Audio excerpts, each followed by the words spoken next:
ajuda e a graça de Deus, nós iremos dar continuidade aqui à carta de Pedro, a primeira carta.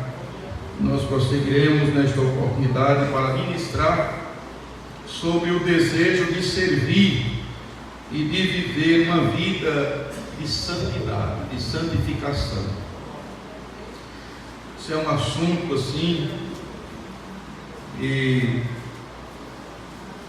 toda a palavra de Deus ela é santa, e toda a palavra de Deus ela exige santidade. Um dia uma pessoa me procurou e disse: pouco está se pregando acerca da vinda de Jesus.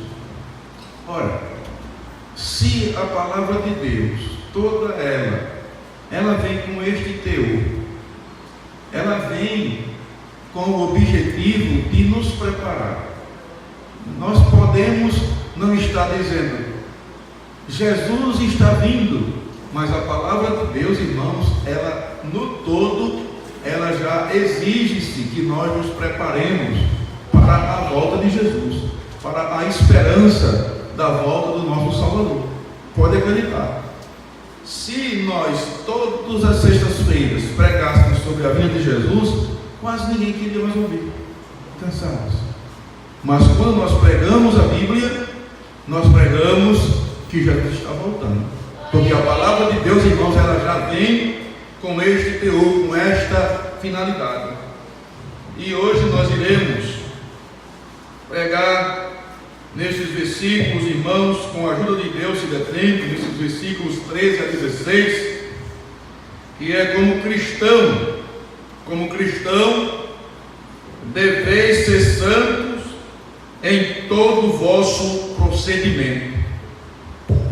Essa, para nós que já estamos, essa é a nossa quinta mensagem, desde o início da carta de Pedro, que nós estamos falando, e os irmãos sabem que esta carta, ela foi escrita para um povo que estava sendo perseguido, para um povo que estava encontrando dificuldades, para um povo que estava sofrendo afrontas contra a sua fé cristã.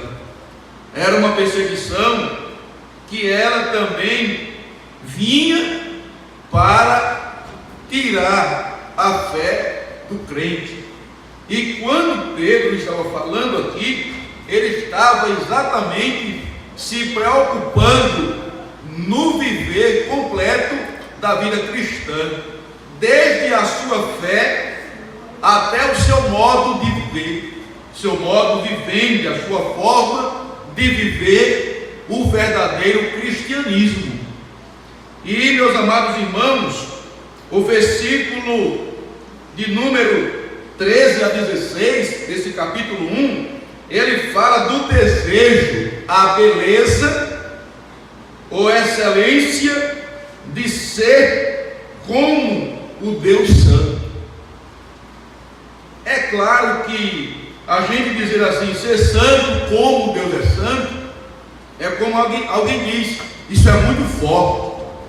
Claro, como Deus é santo em essência, não, mas no sentido de uma vida consagrada, de uma vida separada, de uma vida de dedicação, de uma vida que não está vivenciando a prática daquilo que desagrada a Deus. E quando Pedro ele fala sobre este desejo da excelência de ser como Deus ele é santo, e ele estava falando exatamente isso para os cristãos que estavam naquelas 5 cidades que faziam parte da província romana. E como disse aos irmãos a princípio, que era exatamente a perseguição romana sobre os cristãos que estavam lá, e eram chamados de dispersos e forasteiros, de conformidade com o versículo 1. Então nós encontramos aqui, irmãos, nesse versículo 13, que ele se inicia com o portanto. E eu estava analisando essa expressão portanto, diz respeito às grandes bênçãos da salvação, explicadas nos versículos de número 3 a 12, que nós falamos, do versículo 3 por diante, o quanto Pedro estava falando da bondade, da misericórdia, da maneira como Deus estava nos abençoando com a sua salvação. E por causa também da posse dessas bênçãos, então Pedro, falando para aquele povo, ele estava querendo, irmãos, ele estava falando aqui de um agir de uma determinada forma, ou uma maneira de agir, que era exatamente no propósito do desejo de uma vida santificada. E nós encontramos aqui 3 verdades que elas devem ser destacadas aqui e devem ser observadas neste texto. E a primeira é, irmãos, que o apóstolo Pedro, ele diz para a gente, se você abrir aí a sua Bíblia, no versículo de número 13, aí ele diz, portanto, se referindo ao que vem antes, de todas as bênçãos provenientes da salvação, ele diz aqui, cingindo os lombos do vosso entendimento, sede sóbrios e esperai inteiramente na graça que vos ofereceu na revelação de Jesus Cristo. O interessante aqui, irmãos, que o apóstolo Pedro, ele fala sobre o preparo da mente, preparar a mente. Essa segunda parte, ou a parte B desse versículo 3, que diz, cingindo os lombos do vosso entendimento. A Almeida Revista e Corrigida, ela diz assim, mas eu procurei um texto assim que nos facilitasse melhor a nossa compreensão, e eu fui, irmãos, a Nova Versão Internacional, que é a NVI, e está escrito na NVI da seguinte forma: estejam com a mente preparada, prontos para a ação. Glória a Deus. Então a NVI, ela é bem mais clara em relação a isso. A Revista Corrigida diz, cingidos os lombos. Ela diz, estejam com a mente preparada, prontos para a ação. Meus amados irmãos, a nossa mente, ela é algo de suma importância para nós. Ela é algo que ela é muito importante, é algo que Deus colocou em nós, e ela tem uma importância muito grande para nós. E ela pode ser atingida tanto no sentido negativo, quanto também no sentido positivo.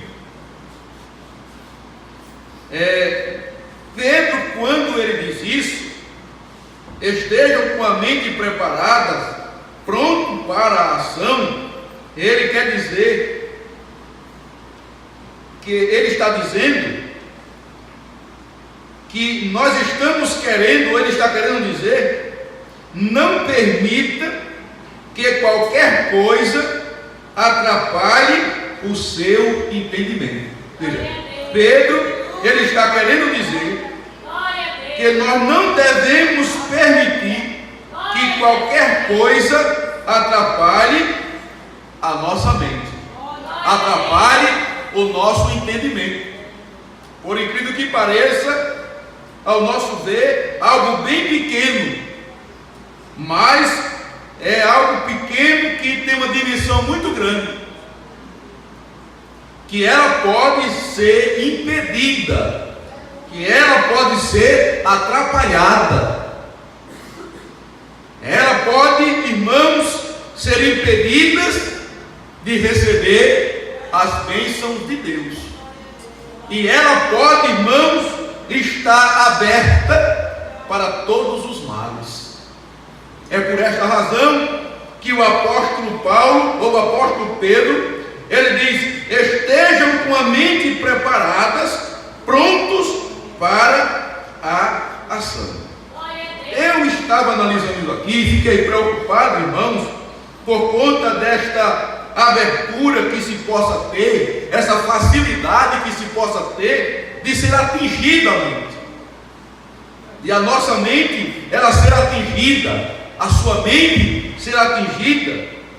Nós estamos correndo a vida cristã, irmãos, ela é uma coisa muito bonita. Ela é muito bonita.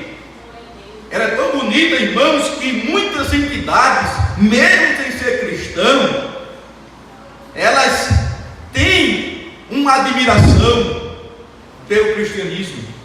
Eles não são, e muitas das vezes, para ganhar espaço na mídia, eles também dizem que são cristãos, porque é bonito, é algo muito atraente, porque no cristianismo existe um mover que é Deus na nossa vida. Eu já falei para os irmãos que Cristo, Ele nos libertou, Ele nos transformou, e as bênçãos espirituais provenientes da salvação estão em nossas vidas. E ninguém no mundo jamais pode manifestar atitudes cristãs se ele não passou pela a transformação. Não pode. Então ela chama a atenção. E eu quero destacar, irmãos, aqui para melhor nossa compreensão, as coisas que tornam a mente do crente ou a mente impura. Irmãos, eu me lembrei, eu fui a um texto da Bíblia Sagrada, que é Marcos capítulo 7, versículo de número 20 a 23, e eu quero ler esse versículo com os irmãos. Marcos capítulo 7, versículos 20 ao versículo de número 23, que nos diz assim, capítulo 7, versículo 20 a 23.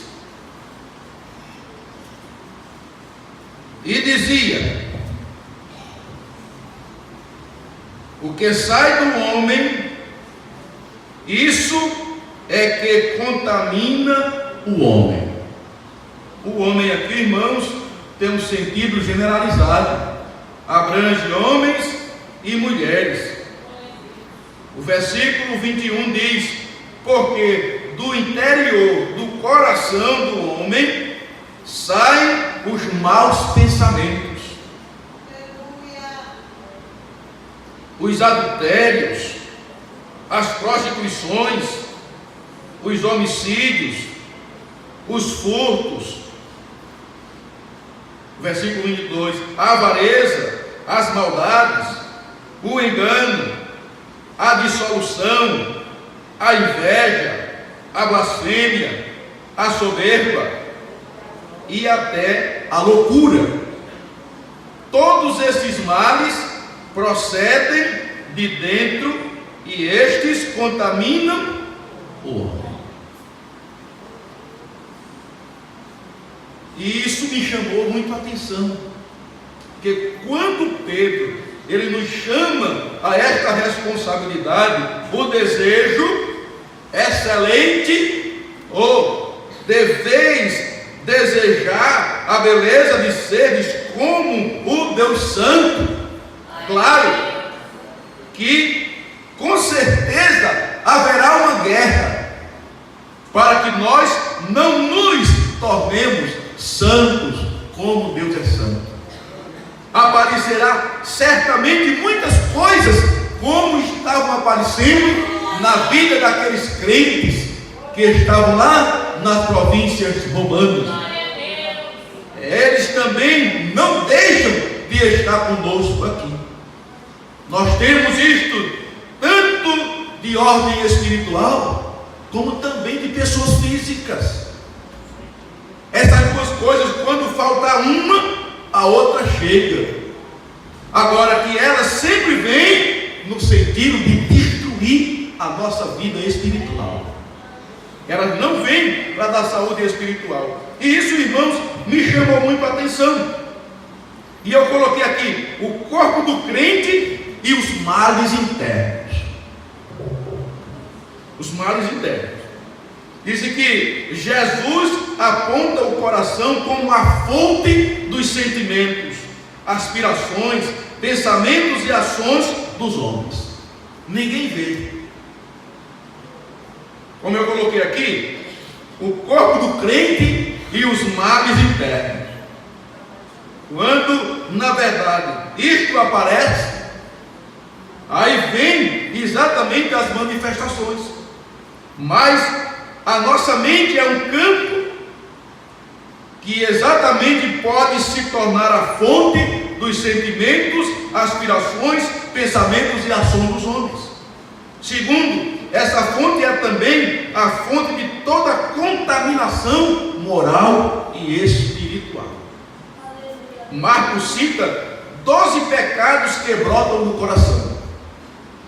Os 6 primeiros estão no plural e os outros no singular. Os primeiros 6 indicam más ações, enquanto os últimos 6 falam do estado do coração, do direcionamento maligno, bem como das palavras que são relacionadas a essas ações.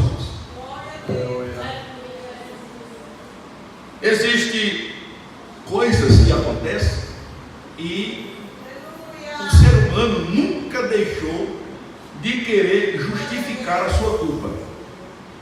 A culpa ou é do irmão, ou a culpa é do diabo. A culpa nunca é da pessoa. Isso, irmão, é desde o começo. Desde o começo. Adão não assumiu. Eu pequei. Não. Eva também não assumiu. Colocaram a culpa em outra pessoa. Adão colocou a culpa em Eva, e Eva disse: não fui eu, foi a serpente. Verdade? Então, os homens, eles têm essa facilidade de sempre querer justificar os seus erros, colocando a culpa em outra pessoa. Mas, irmãos, Jesus, que constituiu a nossa vida completa, Ele mesmo é quem diz aqui que do coração do homem procedem as saídas da morte. As quais são? Aí ele diz aqui. Irmãos, eu fiz questão aqui de dar um toque em cada uma delas. Eu quero a sua atenção para isso. Como por exemplo, ele diz aqui, irmãos, que os primeiros 6 indicam mais ações e elas estão no plural. Como por exemplo, número 1, a prostituição. A prostituição, ela está no plural, porque já está dizendo prostituição. É algo, irmãos, disse que o termo indica o pecado sexual em geral. Todo comportamento sexual ilícito, seja dentro ou fora do casamento. A prostituição inclui a pornografia, a fornicação, o adultério, o homossexualismo, bem como toda sorte de impureza imoral. Irmãos, isso aqui se faz necessário a gente tomar conhecimento. Se faz necessário. Ora, se a própria Bíblia ela nos revela isso, nós temos que trazer à tona para nós tomarmos conhecimento. Porque existem tantas pessoas, irmãos, que estão envolvidas com pecado e muitas das vezes ela não vê a gravidade do pecado que está cometendo. Ou é inocência ou não sei. Mas existem algumas pessoas que elas vivem numa prática da prostituição e acham que não está acontecendo nada. Mas isso aqui é um pecado para a morte. Isso aqui é um pecado para a morte. Todo ato sexual ilícito fora do casamento, aqui está dizendo que é a prostituição, que essa palavra vem do grego que é porneia, que é toda sorte de imoralidade sexual fora do casamento. O casamento, do marido e da esposa, é legal, mas se for fora disso, é prostituição, porque envolve, irmãos, envolve aqui o pecado sexual em geral. O sexo entre o marido e a mulher é santo, mas fora é imoral. Todo comportamento sexual ilícito, seja dentro ou fora do casamento, se está fora, como por exemplo, uma pessoa casada com uma pessoa solteira, é prostituição. Uma pessoa solteira com uma pessoa casada é chamado também de prostituição. Então, meus amados irmãos, o escritor Marcos, ele descreveu isso aqui como algo que procede do coração. O coração não é de carne, ele sente o impacto, a força disso aqui, mas isso parte da mente do ser humano, que tem como comando geral a alma. Ela trabalha esta área. Uma outra coisa, irmãos, que o versículo continua dizendo: os furtos. Os furtos. Que o furto é a apropriação daquilo que não nos pertence, aquilo que é alheio, aquilo que não me pertence. Diz que é a posse intencional daquilo que pertence a outro, seja do governo civil, o próximo ou mesmo Deus. E os irmãos podem pensar: mas será que isso existe? Existe, irmãos. Mas pastor, dentro da igreja,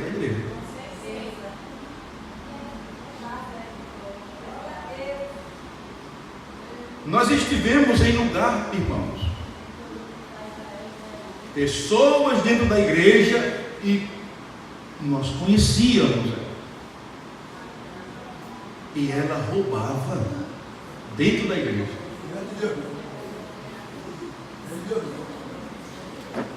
Não, a gente não sabe, mas irmãos, existe lugar que o irmão chega correndo: a minha Bíblia estava aqui, sumiu. Ladrão de Bíblia. Mas irmão, se fosse para ler a Bíblia, não é verdade, ele ia ser castigado, mas ainda estava lendo a Bíblia. Mas não é, irmãos, aquilo ali é para vender. Achou fácil. A minha esposa, eu não sei se foi 2 ou foi mais vezes, a gente sabia quem era. Ia na bolsa dela. Ainda bem que ela não tem dinheiro, mas ia lá, irmão, e levou o que tinha. E levou o que tinha. Tem, por incrível que pareça, mas existe. Mas uma coisa eu quero dizer para você: você deve se escandalizar com isso? Não.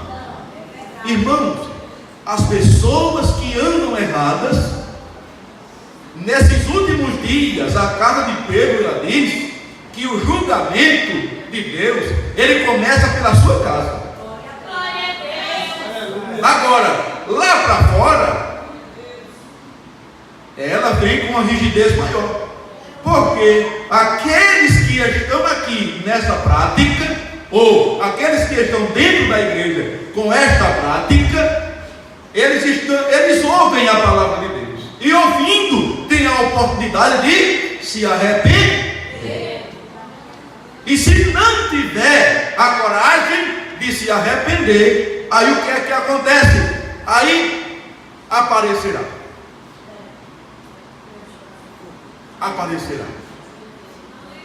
Irmãos, os erros, eles ficarão claros, não importa o tempo. E irmãos, esses erros aqui, pelo menos esses 2 aqui que eu mencionei, que vou mencionar os outros, quem viver isso, irmãos, se não se ajustar com Deus, Deus revelará. Deus não fará vergonha a ninguém. Agora, Deus não é culpado pela pessoa.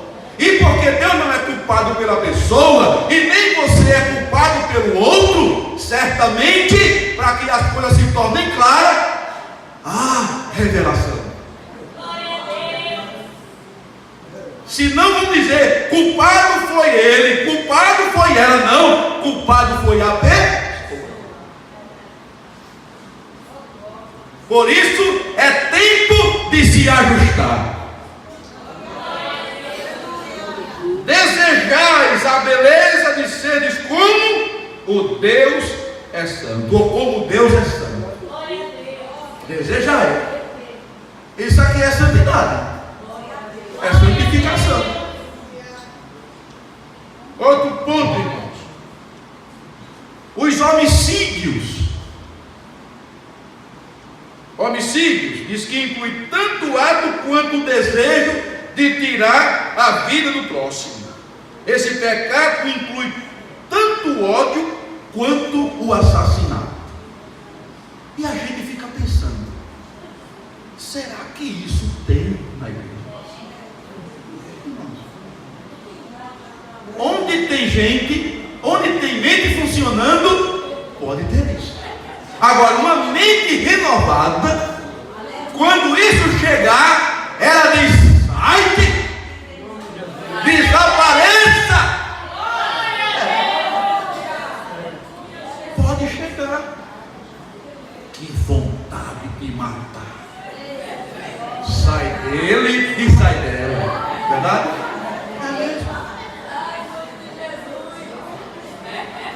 O nosso saudoso presidente contava, e o nosso presidente também conta muito bem isso hoje, de um pastor nosso, ele ainda vive, e ele foi a uma casa de uma pessoa expulsar um demônio, e disse que acima dele tinha um bocal de uma lâmpada, e ele não percebeu, estava sem a lâmpada, e ele estava expulsando o demônio da pessoa, irmão, e crente é assim, né, que ele fica gesticulando, e levantava a mão assim, sai, disse, irmão, que o dedo entrou no bocal, e quando o dedo entrou no bocal, ele disse: sai dele e sai de mim também.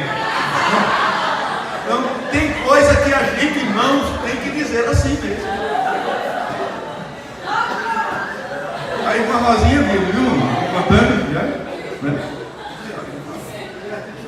Então, irmão, a gente não pode negar que pode ser que às vezes algum mal tenha nos acometer, algumas vezes não, irmão. O apóstolo Paulo e Jesus disse que basta cada dia o seu mal. Todo dia vem mal nos acometer. Então, sai deles e sai de mim também, em nome de Jesus. Nós temos que orar assim. Nós temos que orar assim. Nós não devemos nos escandalizar com essas coisas que porventura possa vir a acontecer, que nos traz tristeza, traz. E nós devemos orar assim: Jesus, me cobre com o teu sangue. Me cobre com o teu sangue. Porque muitos começam, mas nem todos terminam. Irmãos, eu sempre me lembro, eu ainda não estava na igreja, eu não era evangélico ainda. E há 35 anos passados, se olhava para um crente, se olhava para um obreiro e tremia-se na base. Eu não sei se os irmãos aqui lembram, mas se tremia na base. O crente ia passando o maior respeito. Ali é o senhor fulano de tal, é o irmão fulano de tal. Havia um respeito. E um dia eu vi um homem de uma estabilidade cristã tão segura. Para mim, eu olhava para aquele homem, eu admirava ele, a família dele. E um dia, irmãos, eu vi aquele homem passando. Ele era administrador da usina Pedrosa, Pernambuco, próximo de Cortês. E, irmãos, ele passava. Tinha o rio, tem o rio Seriaém, e havia uma passagem ali, era raso essa parte, e ele passava, vez por outra lá. E eu ficava tão feliz quando eu vi aquele homem. E um dia, ele estava à frente da minha casa, que era bem pertinho do rio, quando ele começou a entrar, saiu da cana e entrou no rio com um cigarro na boca. Aquilo, irmãos, bateu uma tristeza tão... Eu não era crente, mas me bateu uma tristeza tão grande na minha vida. Eu tive a oportunidade, irmãos, isso é sério, eu tive a oportunidade de ir com meu avô e visitar esse irmão. Meu avô me chamou e disse: Agape, vamos comigo. Ali, vamos. E fomos. Quando chegamos na casa dele, e meu avô tinha uma intimidade muito boa com ele, uma amizade muito boa com ele, e chamou pelo nome dele, e ele veio devagarinho, e em conversa, ele não me disse porque eu não estava junto, mas o meu avô me disse depois, que ele disse bem assim: Agape, o nome do meu avô era Agapito, e ele chamava Agape também, Agape, era Agape, Agape. O Satanás entrou na minha casa e não saiu mais. Eu não sei, irmãos, o fim. Eu espero me encontrar com ele na eternidade com Cristo, porque ainda hoje eu tenho no meu coração aquela saudade daquela pessoa que servia a Deus. Se nós não tivermos cuidado, irmãos, o inimigo, ele entra e faz. Então nós precisamos de orar a Deus, porque, irmãos, do coração do homem procede todos estes males: a prostituição, os furtos, os homicídios, desejo de matar.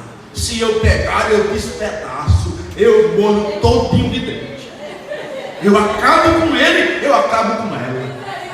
O crente, ele não pode ter isso no seu coração. Se isso chegar, ore a Deus, e ore em voz baixa, ore em silêncio, não abra a sua boca e diga que odeia o seu irmão. Nunca diga isso. Eu odeio o meu irmão, eu odeio a minha irmã. Se eu pudesse, Jesus não morreu para isso, irmãos. Jesus não morreu para isso. Se chegar e se estiver, ore em silêncio, mas se preocupe as horas, procure horas, dobre o seu joelho e diga a Deus em silêncio. E alguém diz: orar em espírito, né? Orar em espírito não, é orar com a mente. Quem ora no espírito, irmão, é quando o Espírito Santo está em nós orando. É diferente. Orando em línguas estranhas é do espírito, em espírito. Mas, irmãos, é orar com a mente. Orar com a mente. Deus, eu estou odiando o meu irmão, eu estou odiando a minha irmã, mas eu sou crente, eu não posso ter isso no meu coração. Tu viste que eu pensei no meu coração: se eu pegar, eu mato. Jesus, tira isso de mim. Está repreendido mesmo. No crente não pode morar essas coisas. Irmãos, é necessário que se diga isto, irmãos, porque o nosso adversário, ele anda ao nosso derredor, bramando como um leão, buscando a quem possa tragar. Quarto, a avareza. O que é avareza? O que é isso, irmãos? Diz que é o apego idolátrico às coisas materiais. As coisas materiais valem mais do que as pessoas, valem mais do que a vida espiritual. Irmãos, isso é um perigo. A avareza, irmãos, é um mal que leva a pessoa a morrer espiritualmente. Ela se torna uma pessoa materialista. Ela não valoriza as coisas espirituais. Ela dá mais valor, tem mais crença nas coisas materiais do que nas coisas espirituais. Uma pessoa avarenta, ela só pensa nas coisas aqui. Diz que ela idolatra as coisas materiais, só negando toda sorte de ajuda ao próximo nas suas necessidades. Irmãos, isso aqui é difícil de se conceber, mas o avarento é assim. O avarento tem isso. Uma outra coisa, irmãos, é os adultérios, que também está no plural. Diz que essa é a violação dos laços do matrimônio, envolvendo um ato sexual voluntário entre um homem e uma mulher que não seja o seu cônjuge. Isso aqui é um mal. E nós vemos, irmãos, isto acontecer constantemente. Adulterar, irmãos, é tirar o lacre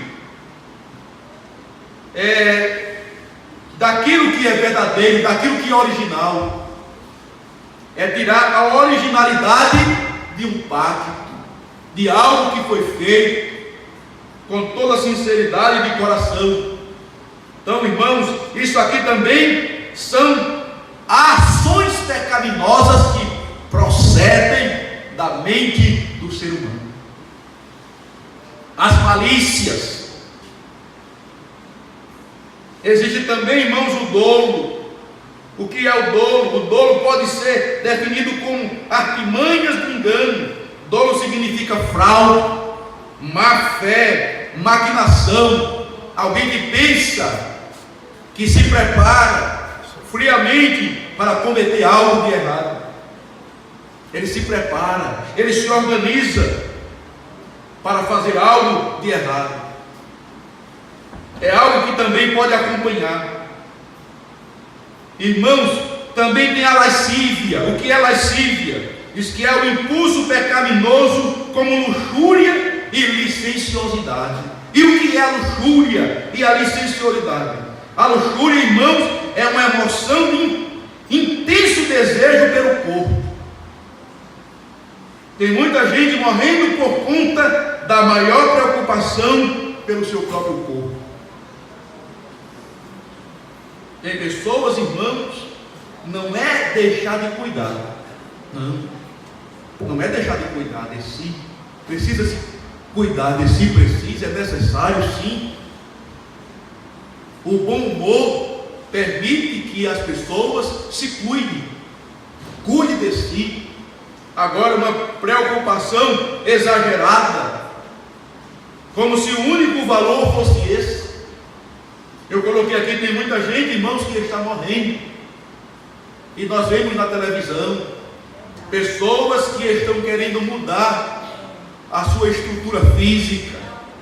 A preocupação é tão grande, irmãos, que elas dão tudo que tem para isso. E no final de tudo, irmãos, fica feio, morre, se destrói, entendendo que foi um erro que cometeu. Então temos que ter cuidado. Devemos cuidar da gente? Devemos sim, mas não com preocupações exageradas, de forma alguma. O apóstolo Paulo, irmãos, no capítulo 4, versículo de número 8 da sua primeira carta a Timóteo, ele nos orienta a isso.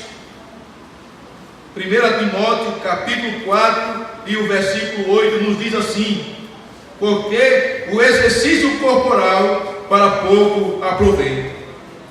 Claro, só para essa vida aqui. São momentâneos. Então temos que cuidar. Mas ele diz aqui: porque o exercício corporal para pouco aproveita, mas a piedade para tudo é proveitosa, tendo a promessa da vida presente e da que há de vir. Então, a vida espiritual, ela está acima do cuidado exagerado pelo corpo. Mais uma vez eu digo, é necessário que se cuide, mas que não seja um cuidado maior do que o espiritual. Precisamos cuidar dos dois, mas o espiritual, irmãos, sempre está assim.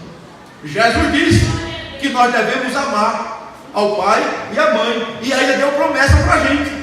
Mas ele também disse: aquele que amar mais a pai, a mãe, a irmã, mais do que a mim, não é digno de mim.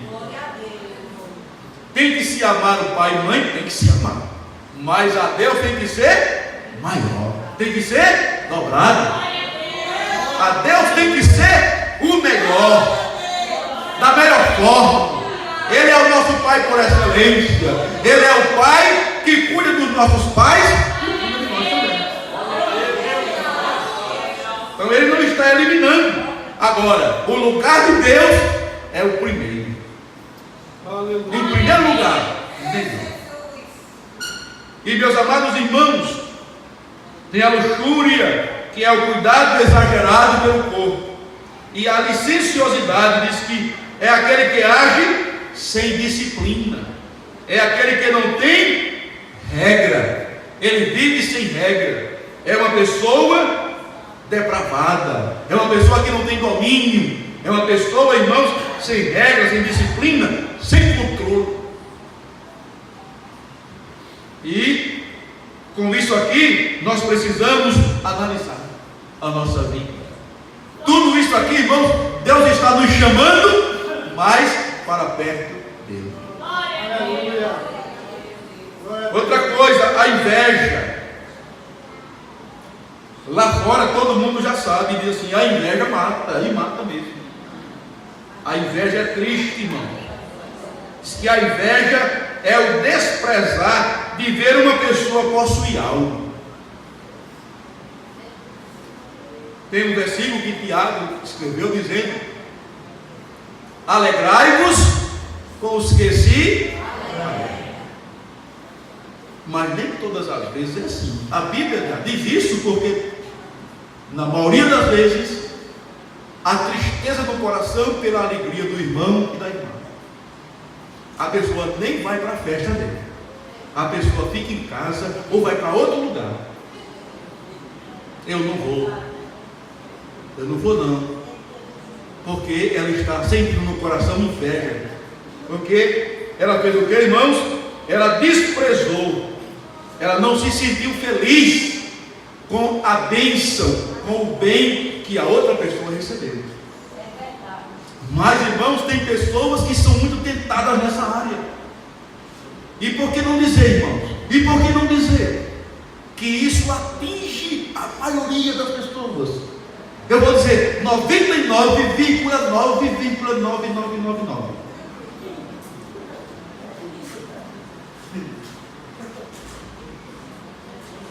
E nós precisamos vigiar para que isso aqui, irmãos, não sirva de mal para a nossa vida espiritual. Porque, irmão, Deus nos assiste. Se que a inveja, ela é como podridão. Vamos ler esse versículo, irmãos. Provérbios, capítulo de número 14, versículo 30. 14, 30. Olha o que é que o versículo diz, irmãos. O coração com saúde, é a vida da carne, é a vida do corpo, mas a inveja é a podridão dos ossos. Não é osteoporose não, irmãos. E também a gente não sabe, né? Pode ser, pode não ser. Mas o que é que acontece? Meus amados irmãos, a inveja, ela é como? Ela não é, ela é como. Ok, irmãos? A podridão dos ossos desequilibra toda a estrutura de uma pessoa, não é? Tá? Quem tem problema de osteoporose não pode dar uma carreira, não pode levar uma topada, porque se cair, fica lá, alguém tem que levantar. Não é verdade? Assim, irmãos, é a inveja. A inveja, ela é como um podridão. Ela enfraquece toda a estrutura de uma pessoa. E é visto, é reconhecido a possibilidade de se perceber com facilidade uma pessoa que está com inveja. Há possibilidade. A inveja, irmãos, diz que a inveja, que olhar com má vontade para outra pessoa por causa do que ela tem ou é. Disse que a inveja foi exatamente o que provocou a morte de Abel. Ou seja, Caim, ele foi invejoso. E a inveja dele provocou a morte do seu próprio irmão. José foi jogado no poço, porque os seus irmãos ficaram com inveja. Não foi pessoas estranhas não, irmão. Aqui, esse dois aqui foi família. família e perto. Irmão, como é que o irmão não quer o bem do outro irmão, meus amados irmãos? E o nosso laço familiar, nossa irmandade, ela foi feita com o sangue de Jesus, com a morte de Jesus, nos familiarizou com Ele, ou nos filiou a Ele. Nós somos a família de Deus hoje. A igreja é a família de Deus, a igreja. E essa família é uma família que foi feita com o sangue de Jesus, ou seja, o sangue de Jesus, ela corre na nossa veia espiritual. A igreja, ela tem essa veia espiritual que une-nos a Cristo Jesus e a nosso Pai. Nós somos irmãos de Jesus pelo seu feito na cruz do Calvário. E não queremos o bem do nosso irmão, meu Jesus Cristo, se isso chegar, expulse logo. Porque a bênção do irmão pode ser bênção para você também. Mas se invejar a bênção do irmão, meus amados irmãos, não é abençoado por Deus. Se que a inveja provocou a revolta de Coré, Datã e Abirão. Irmão, quando eu vejo esses homens, eu admirava Coré, Datã e Abirão. Líderes, pessoas de uma capacidade imensa. Irmãos, mas nós podemos ver que a graça para liderar, para ser o líder principal, era de Moisés. Não era de Coré, não era de Datã e nem era de Abirão, era de Moisés. Eu sempre digo, irmãos, que não somente a vida do obreiro,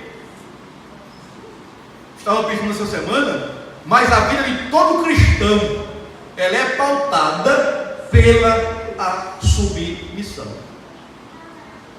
Irmãos, se Coré, Datã e Abirão tivessem sido submissos à liderança de Moisés, a história deles seria outra, os exemplos seriam outros, mas eles invejaram a liderança de Moisés e acharam que aquilo ali não era só para ele, era para eles também.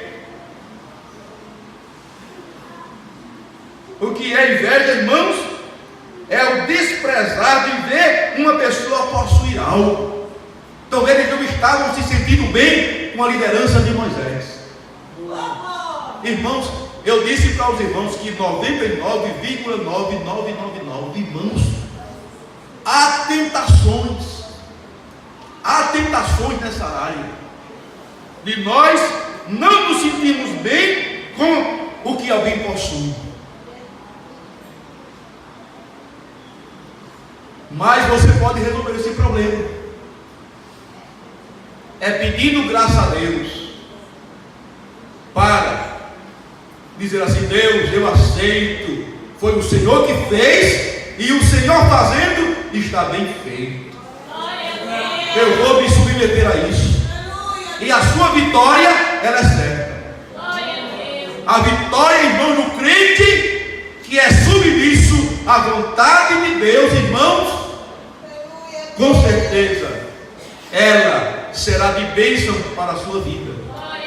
Irmãos, quem se submete não perde, quem se submete ganha. Quem se submete, irmãos, ele tem resultados maravilhosos. Mas pastor, é tão difícil isso para mim. Mas se submeter à liderança que Deus colocou para você, com certeza Deus tem bênção para a sua vida, meu irmão. Deus tem bênção para a sua vida, meu irmão. É somente reconhecer isso. Irmãos, a inveja levou Saul a perseguir Davi. A inveja gerou as palavras rancorosas daquele irmão mais velho do filho do irmão que foi pródigo. E não queria que se fizesse festa. Está vendo, irmãos? Se fizer festa, eu não vou. Eu não vou.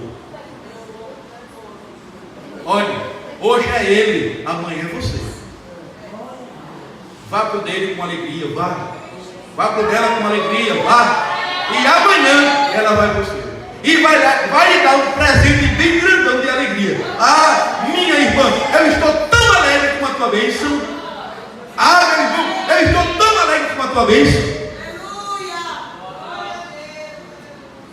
Irmãos, aqui tem várias coisas, mas eu quero concluir. Eu quero pedir permissão a vocês para concluir isso aqui. Somente 5 minutos. Fiquem em pé que eu quero falar com você em pé, para nós concluirmos isso aqui. Irmãos, tem a blasfêmia, tem a soberba e tem a loucura. Loucura já está dizendo, irmãos. É pessoa que faz loucura mesmo. Faz loucura. Mas o William Hendricks, ele disse, irmãos, que mesmo a loucura que ela proporciona tudo que nós tratamos acima, existe a loucura em tudo quanto nós falamos, existe uma solução. Que solução é? É o remédio de um novo coração. O remédio de um novo coração. O remédio de um novo coração muda essa situação, irmãos. Muda tudo isso. Porque é o poder de Deus em nós. É o poder de Deus em nossa vida que nos proporciona as condições necessárias para que nós estejamos protegidos. E como está escrito na palavra de Deus, está escrito que Deus, irmãos, Ele é o nosso escudo, que Deus é a nossa proteção. O que anda no esconderijo do Altíssimo, a sombra do Onipotente descansará. É protegido. Aquele que está em Cristo Jesus, elas vêm. Tudo isso aqui vem. Mas ele tem a graça de Deus e ele valoriza a graça de Deus, irmãos. Ele é vencedor. Ela é vencedora. E pode ser que tenha alguém aqui que nada disso aqui lhe atingiu. Mas, irmãos, tem muita gente que está lutando, está numa batalha travada. Eu não vou. Está me puxando, mas eu não vou. E não vá não. Diga não mesmo. Mas que vem. Que vem. Mesmo com um novo coração, com uma nova mente, tudo isso aqui vem. O apóstolo Paulo disse: pensai nas coisas que são de cima, glória a Deus, onde Cristo está assentado. Mas eu quero aqui concluir. Na minha conclusão que eu coloquei aqui, diz aqui assim, porque ele conclui dizendo que nós devemos nos manter controlados e que nós devemos esperar na graça. E o objetivo da esperança é a graça que nos está sendo trazida. O salvo olha para o passado e contempla sempre a cruz, onde seus pecados foram cancelados. Olha para o futuro e contempla a graça que está sendo preparada para a segunda vinda de Cristo. Na cruz fomos justificados. Aleluia. Na segunda vinda seremos glorificados. Entre a cruz e a coroa, entre o sofrimento do Calvário e a glória da parousia ou da segunda vinda de Cristo, devemos esticar o pescoço e ficar na ponta dos pés, esperando inteiramente na graça que nos está sendo trazida na segunda vinda de Cristo. É o que o versículo, irmãos, ele conclui dizendo, o versículo de número 13 mesmo, que diz: cingidos os lombos do vosso entendimento, sede sóbrios e esperai inteiramente na graça que se vos ofereceu na revelação de Jesus Cristo. Aleluia. Então, irmãos, a luta ela pode ser grande, o confronto pode ser incomparável, mas, irmãos, a nossa confiança no Cristo que nos salvou, ela deve ser muito maior. Glória a Deus. Por quê? Porque a nossa visão, irmãos, não é daqui. A nossa visão é de lá. A nossa esperança não é aqui. Como Paulo disse, se nós esperamos somente nas coisas da terra, nós somos os mais miseráveis de todos os homens. A nossa esperança não é daqui. A nossa esperança, irmãos, é do céu. A nossa esperança é de Jesus, e Jesus vem para levar a sua igreja. Acredite nisto, levante a sua cabeça e prossiga avante, custe o que custar. Você pode dizer, como disse o apóstolo São Paulo: eu combati o bom combate, acabei a carreira, mas guardei a fé. Desde agora me aguarda a coroa da justiça, não somente a mim, mas a todos os que aguardam a sua vida. Que Deus abençoe grandemente a sua igreja, no nome santo de Jesus. Amém. Amém.